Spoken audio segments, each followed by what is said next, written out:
Greetings, my friends, and welcome to another episode of the Larry Barnhill Radio Show. This week, we're going to be looking at Mark chapter 6, verses 45 through 52.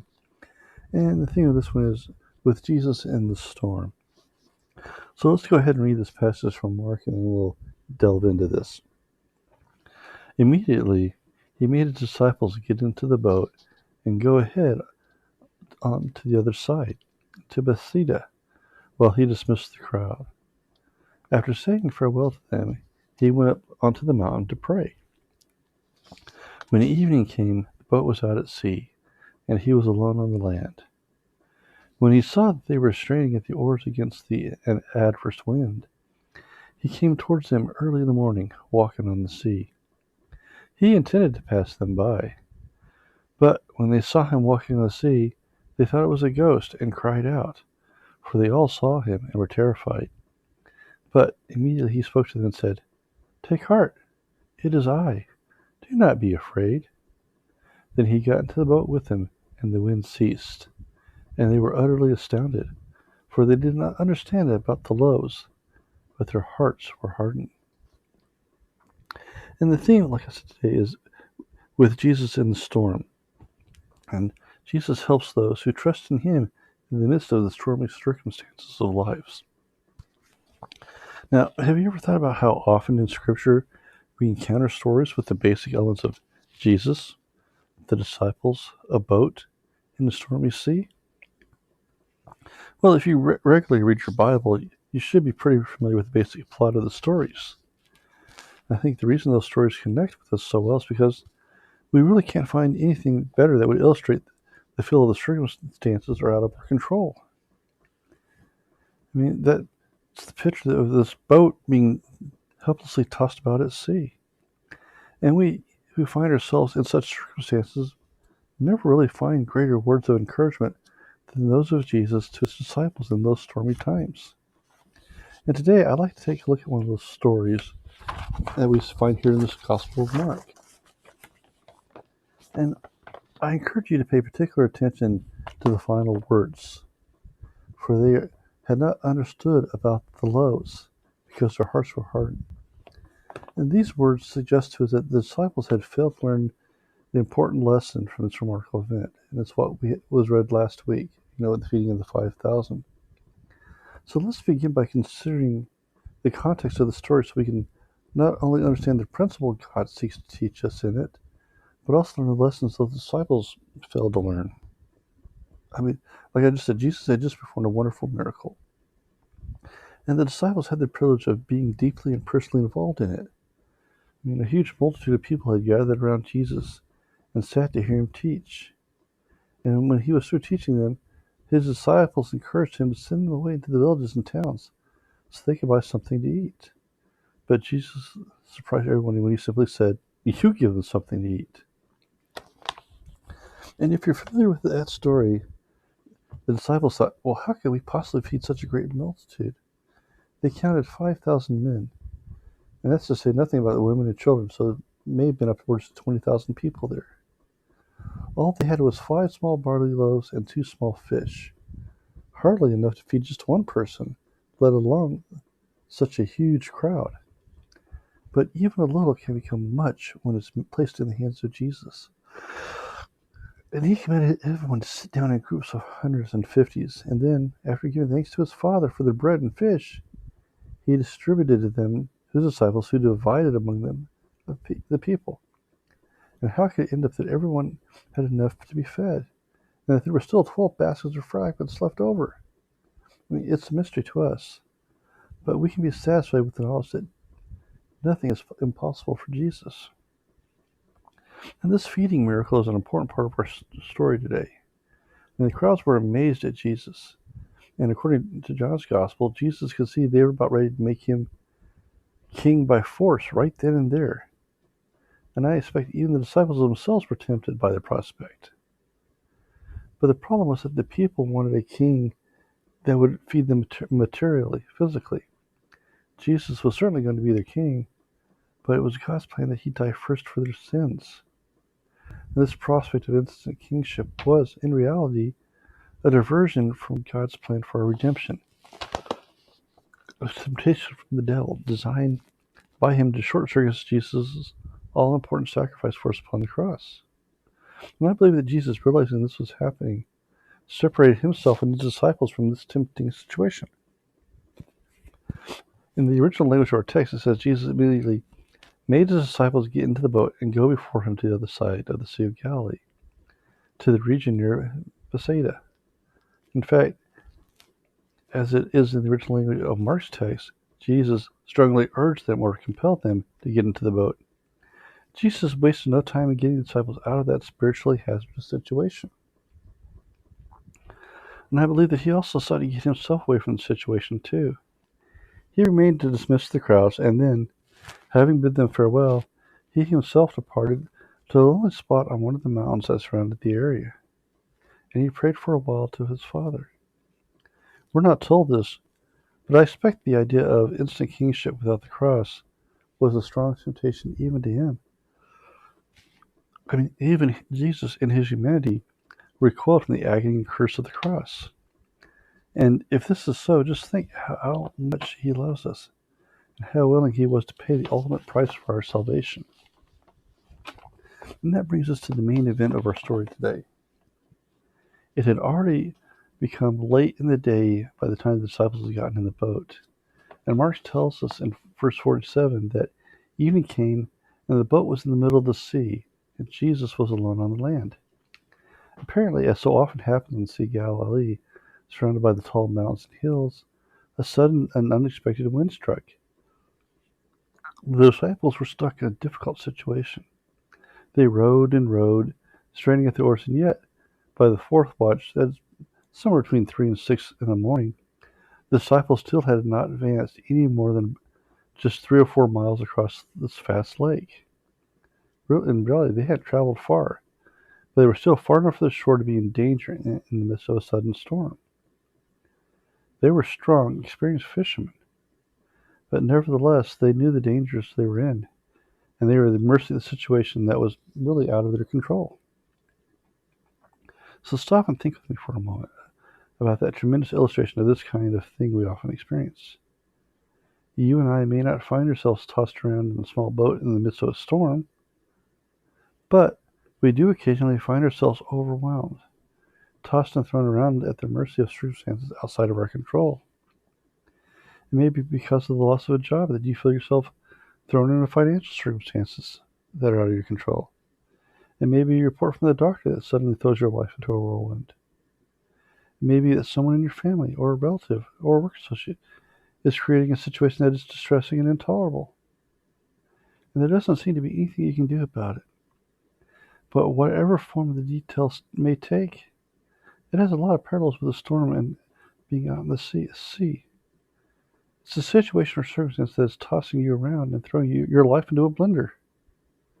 And there doesn't seem to be anything you can do to avoid it or put a stop to it.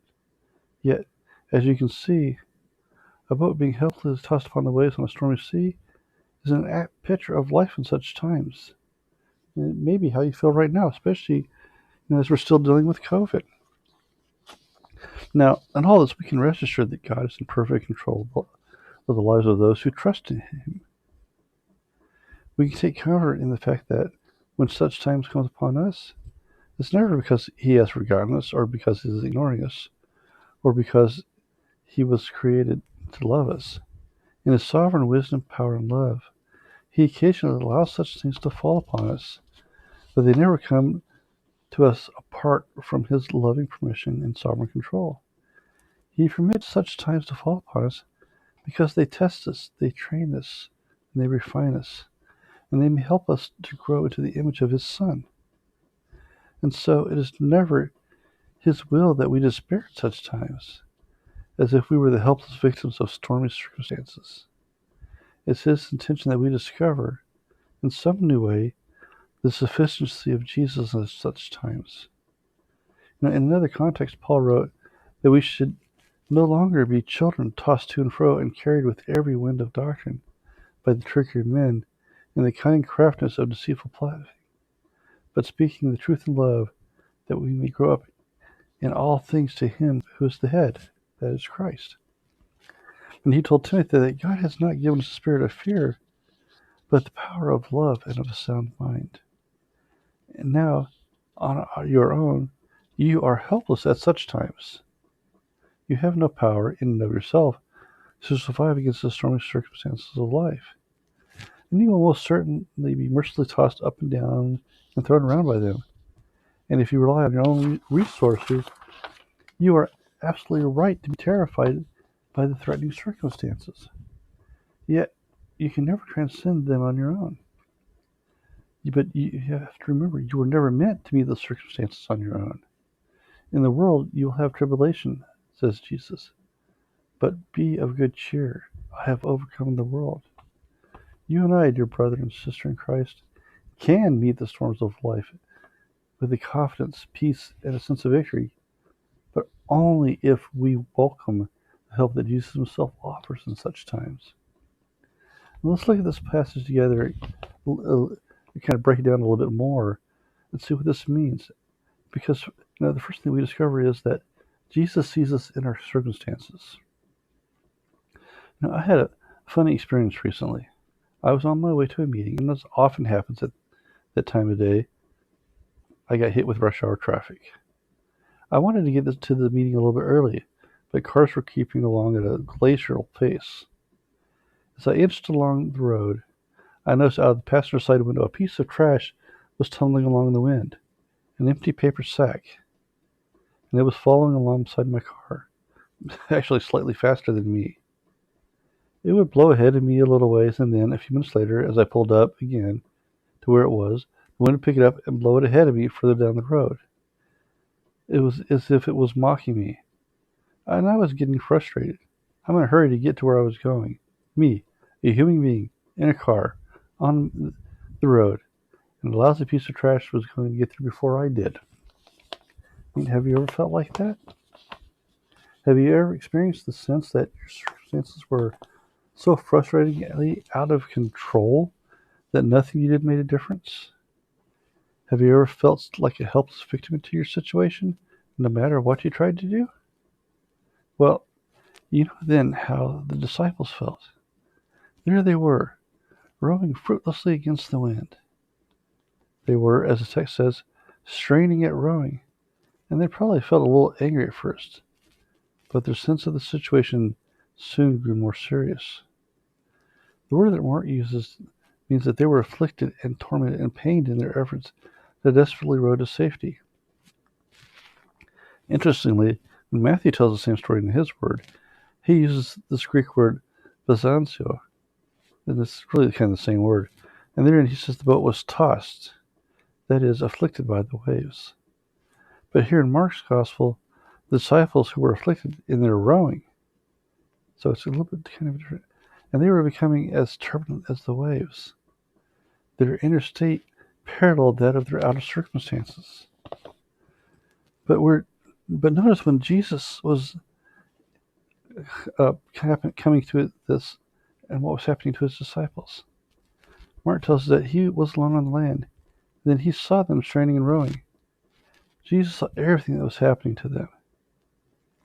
We would have to say that it was a miracle that he could see them, because it was 3 or more miles off into the lake, at anywhere from 3 to 6 in the morning, while in the midst of the storm. But you see, nothing hinders Jesus from seeing what goes on with his disciples and his followers. Whenever they are troubled, whenever they are straining against the circumstances of life, he sees it perfectly and knows about it fully. Do you remember when Jesus first met the disciple Nathanael after Philip introduced them? Yeah, let me just start kind of jogging memory. Nathanael had been alone under a fig tree, thinking and reflecting. But when Jesus met him, he spoke in such a way that Nathanael had to believe that Jesus knew him intimately. Nathanael asked, "Now, how do you know me?" Jesus said, "Before Philip called you, when you were under the fig tree, I saw you." And Nathanael responded by saying, "Rabbi, you are the Son of God. You are the King of Israel." See, Jesus sees his disciples with more than mere sight of the human eye. No set of circumstances, even the most desperate or dire circumstances, He never hides from his perfect vision and watchful care. And Jesus is very aware of what you're going through in times of trial. And the writer of Hebrew tells us that we do not have a high priest who cannot sympathize with our weakness, but in all ways, in all points, was tempted as we are, yet without sin. And it says in Hebrew that Jesus always lives to make intercession for those who have trusted him for salvation. Imagine that. Jesus is so interested and aware of what is going on in your life that he prays for you with perfect knowledge. He knows how hard those trying times are. He knows all the details about them. He knows how frustrated or frightened you feel. And what's more, he also knows the things about the trial that you don't know. Things such as how long the trial will last, what other good things are going on at the same time as the trial, and things he will have accomplished in your life after that trial has done its job. So whenever you go through a trying circumstances, the thing we should know first of all is that Jesus knows and understands every detail of it. The second thing that we discover in this is not only does he perfectly see us in our trials, but Jesus transcends our circumstances. Mark tells us, about the fourth watch of the night he came to them walking on the sea and would have passed them by. What a wonderful picture of victorious transcendence that is. Now, how was this physically possible? How could Jesus defy the laws of gravity? It was once asserted to me that there was no miracle involved, that Jesus was simply very careful stepping on rocks. It takes far more faith to believe that he could do that for 3.5 miles on a stormy sea without the boat smashing into the same rocks at the same time, and just to accept that he was walking on water. I don't know how he could do this any more than I know how he could have fed the 5,000 with just a few loaves and 2 fish. The only answer that satisfies me is that Jesus Christ is the Son of God, and he can do anything. He made the sea on which he walked, and he made the principle of gravity too. He can defy gravity and walk on water any time he wishes. Have you ever tried to picture that scene in your mind? I just can't imagine Jesus being thrown around by the waves in the same way that the boat was, can you? I can't imagine him weaving and rocking like a tight wire walker, or as if he was trying to balance himself as if walking on a huge waterbed, or if he had to broad jump from wave to wave. I don't believe he came to the disciples soaking wet either. I know the text doesn't say how he looked as he did this, but I can only imagine Jesus in the midst of the waves, surrounded by all the wind, by all the chaos, but walking through it with perfect calmness, as if walking on dry land on a calm spring day across a pathway of peacefulness. And I've always been intrigued by the fact that, as Mark says, he would have passed them by. Imagine, the disciples are rowing fiercely, straining at the oars, gaining very little distance in their long hours of labor, only look to the side and see Jesus walking by them. Why would he intend to do such a thing? Well, one reason I suspect would have been to show vividly that no matter what the circumstances, even so dire a set of circumstances, storm in the midst of the sea, that they didn't affect him in the least. He was completely above it all. The things that slowed the disciples down had no effect on him whatsoever. But I suspect that another reason he would have passed them by was because he would have wanted to wait for the request for help. He very easily could have run up to the boat instead of walking, and he very easily could have jumped in and took control of the desperate circumstances. And he could have easily commanded the wind and waves to cease. He could have easily rescued the stunned disciples whether they wanted him to or not. But instead, he intended to walk alongside the boat and graciously wait for them to turn to him for help. And he does that with us all today. I mean, think about your circumstances you face in life that seem out of control.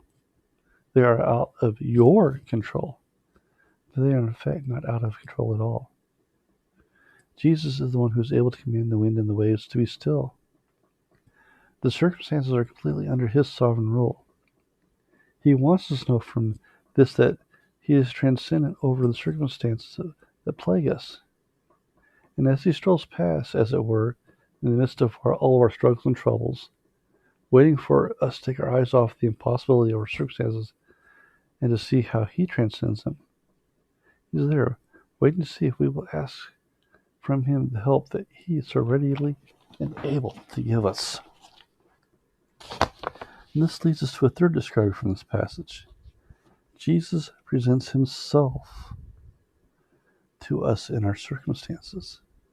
Mark tells us that Jesus appeared strolling across the waves, and it didn't exactly calm the disciples down at first.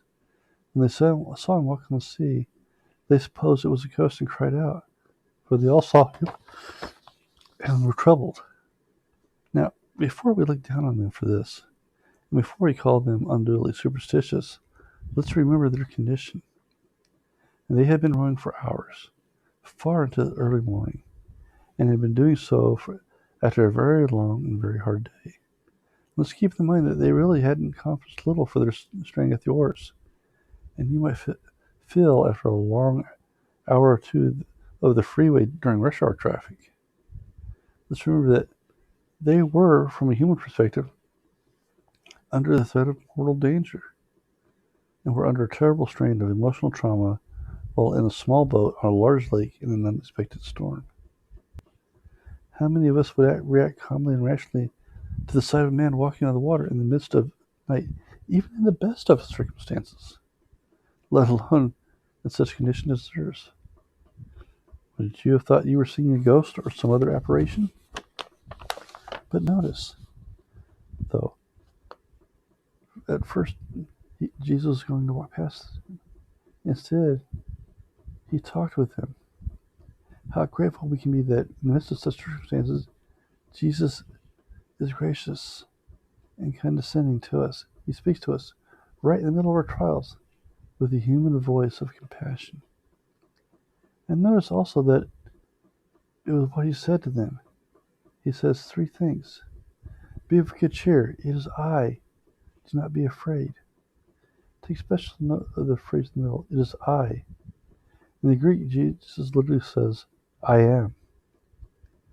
He used that same phrase when speaking with the Pharisees. Most assuredly, I say to you, before Abraham was, I am. And they understand declaiming Himself the sacred name of God, who appeared to Moses at the burning bush. The ancient covenant name was one God declared to His people when they were facing circumstances outside their control, that is, their slavery in Egypt. His name, I am that I am.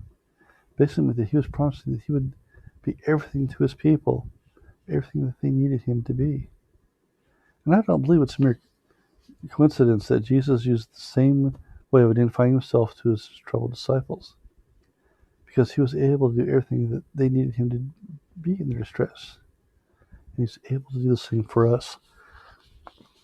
On one side of this wonderful name was the positive command, be of good cheer.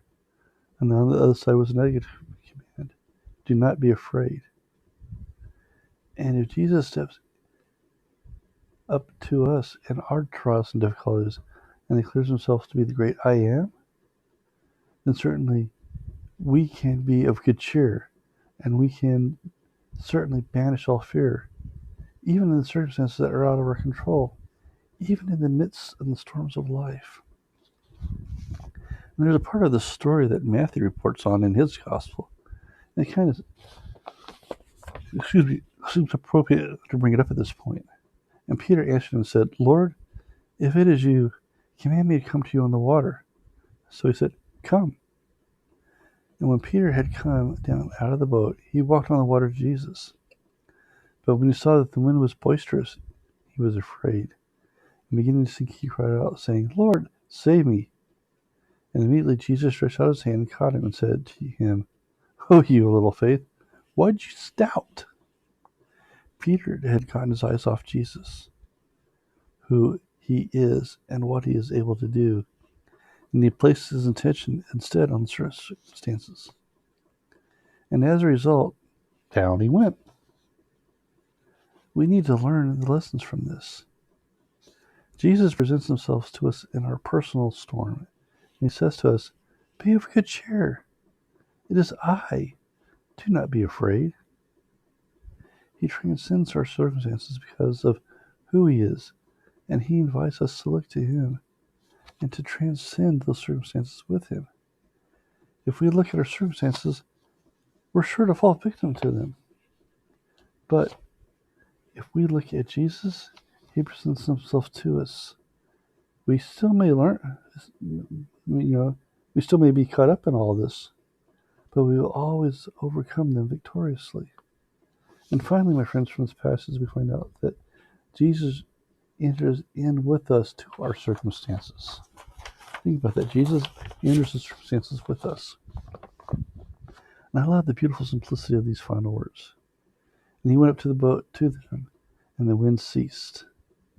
The word Mark uses indicates that the wind grew weary, began to abate, and the waves grew calm. What's more, the Apostle John tells the story, they willingly received Him into the boat, and immediately the boat was at the land where they were going. I mean, how quickly the situation changed once Jesus got in the boat. And it's wonderful enough that Jesus condescends to enter into our times of trial with us. I mean, He certainly could have caused the storm to cease by commanding it to cease while sitting on a safe mountain. But He walked through the storm and came to them personally. And that's what Jesus does for us too. Jesus is in the boat with us, and He's willing to get in the boat with us, but are we willing to invite Him in? And as it says in Isaiah 41:10, fear not, for I am with you. Be not dismayed, for I am your God. I will strengthen you, yes, I will help you. I will help hold you with my righteous hand. See, He steps into our situation and does so for us personally. But we see even more of this wonderful story. The moment we invite Jesus into the trial with us, the trial's basically over. I mean, the waves will still rock and splash a little. And in fact, the word Mark uses suggests the storm progressively grew quiet and abated. But the point is that things immediately got better the moment Jesus stepped into the boat with them. The simple principle we're meant to understand is that whatever our trial, whatever our circumstances, things immediately begin to get better the moment we consciously, deliberately, decisively welcome Jesus into that situation with us. The problem for us is that we wait far too long to do so and tend to turn to Him as our last resort instead of our first trust. We just don't seem to learn this lesson very well, do we? We keep repeating it over and over and over. And that leads us to the final words from what we have read today. That's the lesson that the disciples failed to learn in all this, as Mark writes. And they were greatly amazed in themselves beyond measure, and marveled, for they had not understood about the loaves, because their hearts were hardened. It's as if Mark struggles to find the words to describe their amazement. They were astonished greatly, and some manuscripts include the phrase, beyond measure. They were greatly amazed in themselves. Frankly, they were going out of their heads with amazement. And of course, they should have been amazed. But it wasn't their amazement that was the problem. It was why they were amazed that was the problem. They were amazed because they hadn't learned the lesson that they should have learned in the feeding of the 5,000, that Jesus is the Son of God, and that He can do anything. A lack of resources is not a hindrance to Him. Trying circumstances do not affect Him in the least. He sees our trials perfectly. He transcends our trials powerfully, and He presents Himself to us in our trials graciously. And He begins to bring the trial to an end the moment we turn to Him and trust and invite Him to take control of our circumstances. The disciples didn't expect Jesus to do anything in their storm, and when He did, it totally blew their minds. Do you see why they didn't expect anything from Jesus in the midst of the trial? It's because their hearts were hardened. They had petrified hearts that were unresponsive and unimpressionable to the lessons God had intended them to learn from the miracle of the loaves and fish. My friends, every trial that God allows to come our way is lovingly guided and directed by Him in a purposeful way. Each trial is designed by Him, and it requires us to go back and remember something that God has already taught us about Himself. And if our hearts are unimpressible and unteachable, we struggle. But when we allow our hearts to be impressionable and teachable, we're able to see that God has already proved Himself in a past trial in such a way as to give us the hope and what we need for a stormy time in the present. You know, the disciples had hard hearts and they failed to learn the lessons in their storm. But may God soften our hearts and help us learn the lessons of our faith. Because you see, God doesn't take us through the trials and the deep water to drown us.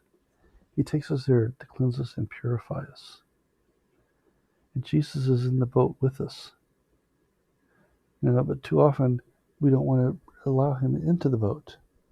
But when we invite Jesus into the boat and we surrender ourselves to Him, the trial then becomes a refining for us as we seek to be molded into His shape. And Jesus will comfort us, secure us, and keep us at peace, despite the chaos of what's going around with us.